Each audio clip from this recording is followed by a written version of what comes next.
We now enter the Q&A session, and welcome all your questions and tweets, which I hope will be coming through here. But I might just, whilst you're thinking of a question, I'm just going to put to each of the panel, if you could tell me if you were CEO of a FTSE 100, and you had the option or the capability of putting all of your sustainability data out there into a totally transparent place, basically everything that you got as a management team, if you could put it in the public domain, would you, or would you choose to take a more cautious position?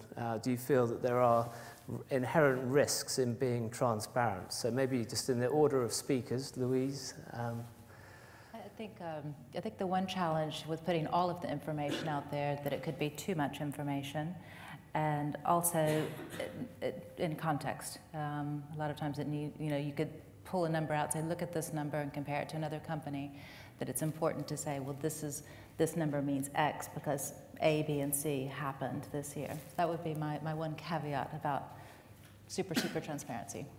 Okay. Rory. My answer would be, of course not. I mean, if the future success of business is going to be dependent on its ability to manage social and environmental issues, why on earth would one give away one's intellectual property and competitive advantage to a group of 20-year-olds, 20-something-year-olds who are not going to make purchasing decisions that reflect that reality? I think actually companies are, I mean, if I was CEO, I would be very slow to provide information that I thought was part of my competitive future, and I certainly would be very slow to do so if I didn't think there was a clear reward from the market for doing so. Adam. You say everything. I think I would certainly support putting a lot more out there, but I very much come at this from an opportunity perspective. So actually, if I look at what we're doing at M&S, we see driving more transparency as driving business benefit, because actually the more we can find out about our supply chain, the more we can start to look at, hang on, are we doing stupid things? We've got too many people, can we rationalise? Can we move things less time, touch it less time, whatever it may be? And, you know, our customers are going to demand it. You know, if you look at, you know, number of mobile phones, people with mobile phones with cameras on now. Everyone's got a mobile phone with a camera. It's not hard to walk into a factory anywhere around the world and take a picture, and that can be all over the internet within seconds. So I think I'd certainly support getting a lot more out there, but it has to be the right information. I absolutely agree with the point with regards to comparisons, because that's always tricky. But I would come at it from an angle which says this actually delivers business benefit alongside meeting customer demand. Alan. Yeah, I think information is best used to build a relationship between a company and its customers, and I think that there's no real benefit of actually putting everything out there, because the best information is focused information, much like Adam and Louise have said. So I think that more needs to be put out there, because I think it can help build a stronger relationship between a media-savvy consumer base and a company, but I don't think you should put out everything. Okay, so I just want to get a sort of show of hands. So I'm going to use Rory to characterise the not going to reveal very much because there's a big commercial advantage. So can I have a show of hands for who's with Rory? Yeah, you've definitely got a 10% following there, Rory. And I'm going to put Adam as the don't put absolutely everything out there, but probably put, you know, a very healthy proportion out there, which I think probably characterise the views of the other three. How many of you would support that view? Okay, so that's quite clear on the direction of travel. Sorry, Rory. Rory, that's called revenge. Do we have questions from the floor?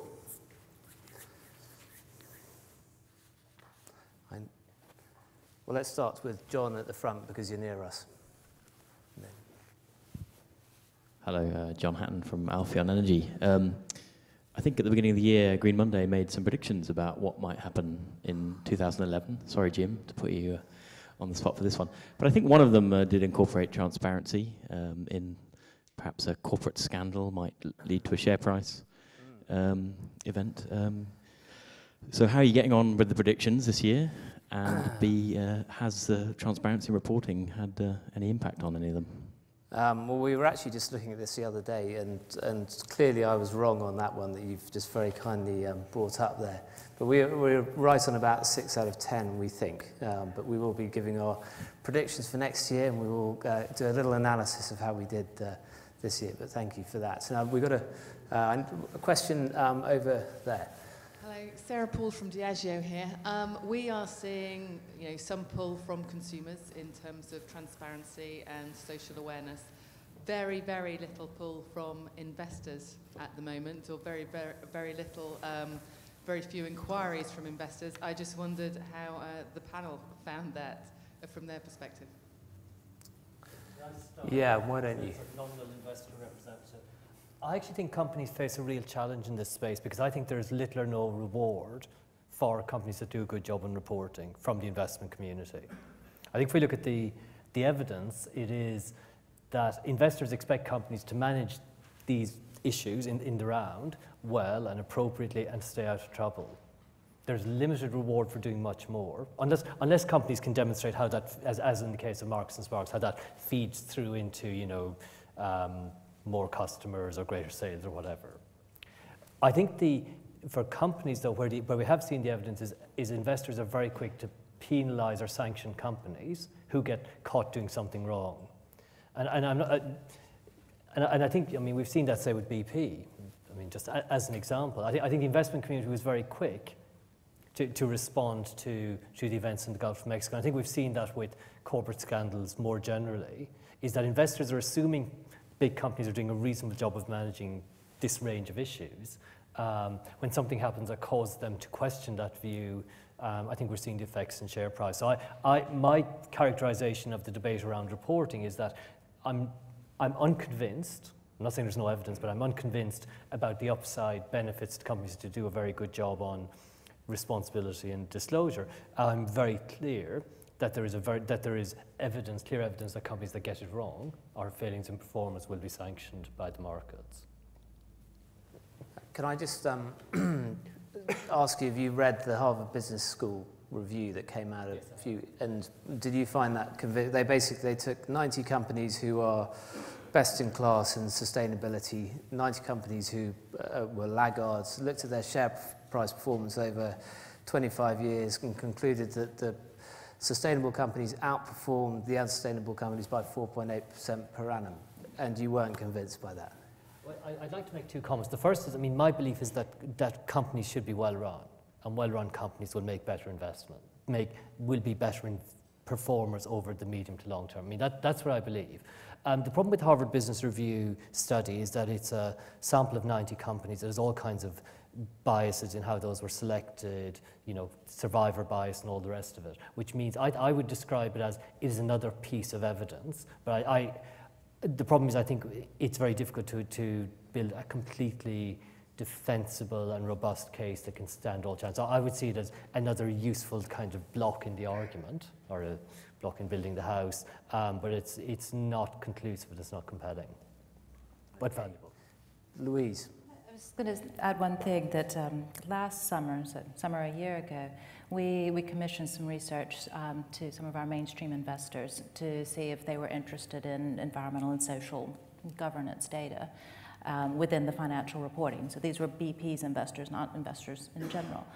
And it was quite interesting because they that was not their top priority. This was 4 months after the Deepwater Horizon accident. I guess in terms of, it goes back to your thing, in terms of in the reporting, that basically, that if they had we didn't have to have the ESG information in the report. If an investor had a question, they were going to pick up the phone and call investor relations. So that was kind of a from our angle. I think another element is that we were talking with a socially responsible investor, and she was, I think as Rory said, she was critical. When things go wrong, people are very critical. And she goes, and you just don't explain your board governance structure. It's just not working, just when you need to do it better. So I prodded, and I said, so who's a good example? What's one? And then she stopped, and she said, well, BP. And so that's where it becomes difficult at a certain point of how to perform. Adam.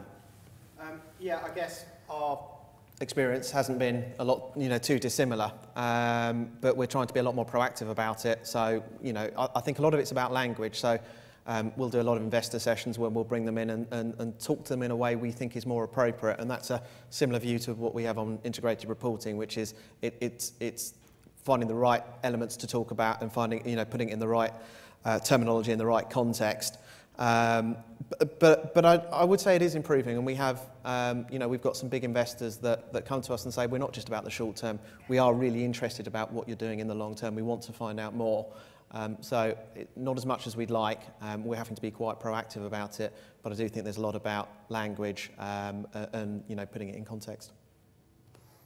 Alan, do you want to add to that? Yeah, I think this is a debate that shouldn't be characterised as a confrontation between the Investor Relations Department and the Sustainability Department. This is really about the past versus the future, and this is all about winning the future.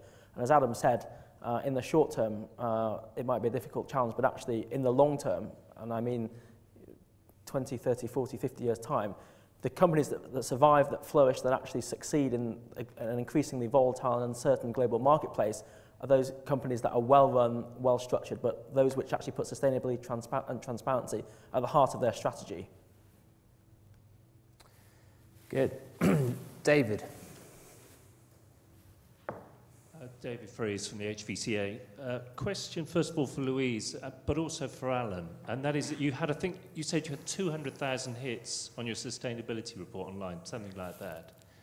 How many of those do you think really matter? Because there were 25% didn't think you were credible and probably would never believe you as credible, even before the Gulf of Mexico. And so the question to Alan is, does everybody count, or only the people that really matter to your business?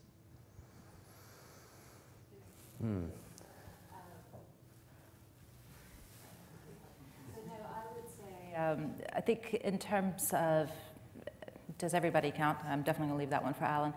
I think what I like about online is that if I'm a person and I want to know exactly what is BP doing about climate change, I can find out in 10 seconds. I go to Google and I can find it. That is good. If I want people to have a kind of a comprehensive understanding of where BP sits on sustainability issues, the print report is probably better. It's probably a more cohesive story. Again, people who matter. We have done all sorts of feedback sessions, and whenever we do any kind of executive engagement about sustainability reporting, it's always the print report. So it is I do think that there is probably the use of the print report as an engagement tool probably hits more strategically important individuals. In a world where BP lives in terms of lots of less than positive media, it's nice to have a vehicle to get information out there. And the answer is that everyone does matter. There's a digital democracy out there.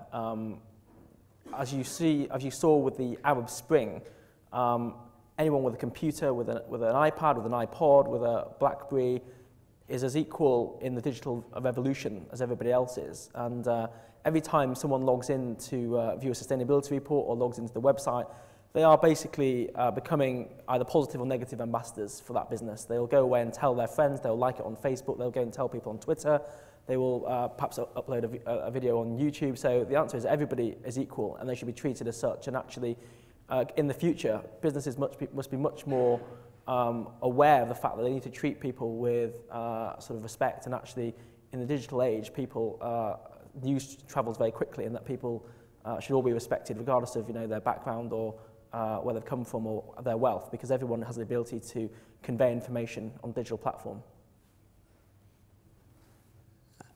I guess from our perspective, does everyone care? No, but an increasing number of people do care and are interested. And I think it's certainly our job, and we see it as our job to make it easier for us to engage with them. So how can particularly our customers, how do we engage with them better? How do we give them easier access to this information in a way, in a format, in a language that they want it in?